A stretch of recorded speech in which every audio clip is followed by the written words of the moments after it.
Success International Language Services. Do you find it difficult to ask questions in English? Whether to use an auxiliary verb or not use an auxiliary verb, correct intonation. Today's video will answer all of your questions about questions.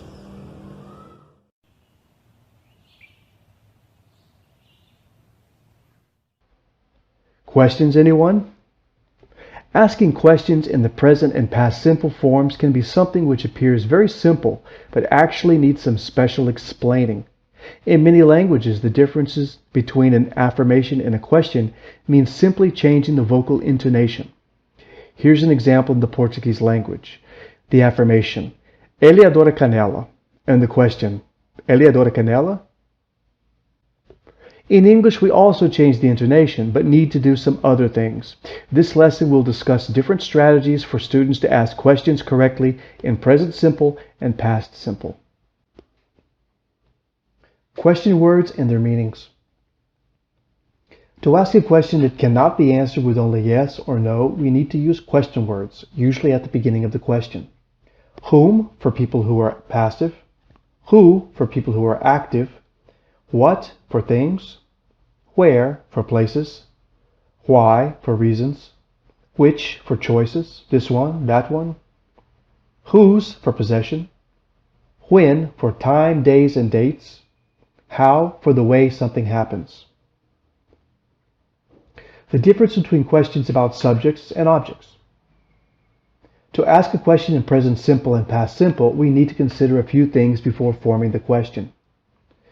Number one, what kind of information are we asking about? For example, a thing, what? A place, where? So then we choose the right question word to ask about the information we need to know about.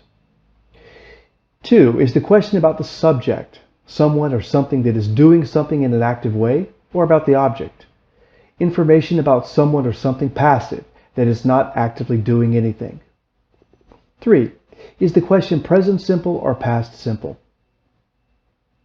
Questions in past or present simple about sentence subjects. A possible question could be, example number one, my blank loves steak. In example number one, we know we need to ask about someone or something. Since the verb is loves, we know it is someone or something that feels emotions, so we need the question word who. We know the verb loves is in present simple, and we know that who is the subject of the sentence. That means that we use the same verb loves in our answer without any changes in verb conjugation. Question about the subject. Who loves steak? Answer, my dog loves steak.